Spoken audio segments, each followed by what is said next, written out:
Hello friends, তোমাদের আবার একটি নতুন ভিডিওতে স্বাগত জানাই। তো তোমরা দেখছো এজি টিউটোরিয়াল ইউটিউব চ্যানেল। তো এর আগের ভিডিওতে আমি তোমাদের ক্যালকাটা ইউনিভার্সিটির স্টুডেন্টসদের পক্ষ থেকে যে কেসটি ফাইল করা হয়েছিল, যে রিট পিটিশনটি ফাইল করা হয়েছিল, সেই রিট পিটিশনটি ডিভিশন বেঞ্চে আজকে সেকেন্ড হিয়ারিং ছিল এবং সেখানে ডিভিশন বেঞ্চে পুরো বিষয়টি শোনা হয়েছে এবং সেই পরিপ্রেক্ষিতে সেখানকার অ্যাডভোকেট বাবু যিনি ছিলেন তিনি কি বলেছেন, সরাসরি ইন্টারভিউ তোমাদেরকে দেখিয়েছি। এবার চলে এলাম তোমাদের ক্যালকাটা ইউনিভার্সিটি রিলেটেড আরও একটি ডাউট ক্লিয়ার করতে। তো বলতে চাইবো, ক্যালকাটা ইউনিভার্সিটিতে আরও একটি কেস ছিল যে কেস সম্পর্কে তোমরা জানতে চাইছিল, সেই কেস নিয়ে এখানে তথ্য দিতে চলে এলাম। এবং তার পাশাপাশি আরও একটি ইউনিভার্সিটির পক্ষ থেকে চলে এলো good news, form fill up কিন্তু শুরু হতে চলেছে। তো চলো ভিডিওটি সম্পূর্ণ দেখো। যারা নতুন আছো চ্যানেলে অবশ্যই চ্যানেলটিকে সাবস্ক্রাইব করে বেল আইকনটি প্রেস করতে হবে যাতে সব আপডেটগুলো টাইম টু টাইম তোমরা এখান থেকে পেয়ে যাও। তো প্রথমে যেটা বলতে চাইবো, ওয়েস্ট বেঙ্গল স্টেট ইউনিভার্সিটির পক্ষ থেকে বিভিন্ন কলেজ ওয়াইজ কিন্তু ফর্ম ফিল আপের নোটিফিকেশন সার্কুলেট করা হচ্ছে, এখনো পর্যন্ত ওয়েবসাইটে আসেনি। প্রথমত এখানে WBSU এর পক্ষ থেকে যেটা বলা হচ্ছে,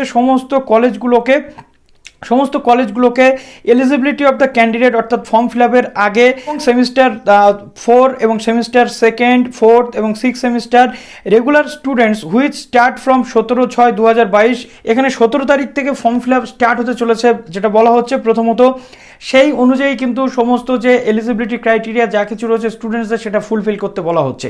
তো 17/6/2022 থেকে তোমাদের ফর্ম ফিল আপ শুরু হবে, এমনটা এই নোটিশ অনুযায়ী কিন্তু বলা হয়েছে।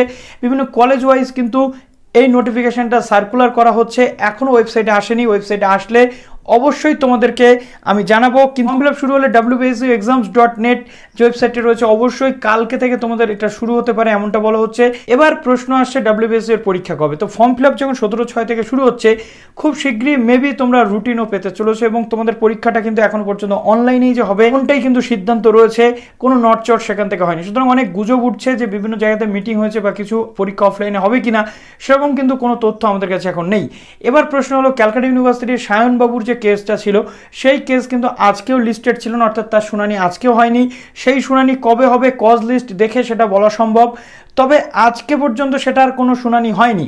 এবার বলা হচ্ছে ক্যালকাটা ইউনিভার্সিটির স্টুডেন্টসদের পক্ষ থেকে আরও একটা কেস ফাইল করা হয়েছে, কিন্তু সেই কেস সেরকম কোনো তথ্য কিন্তু এখনও না মিডিয়াতে এসে পৌঁছেছে, না সেই স্টুডেন্টসদের মাধ্যমে সেই তথ্যটাকে দেওয়া হয়েছে, কেননা সেই কেস সম্পর্কিত কোনো ডিটেল কেউই জানে না।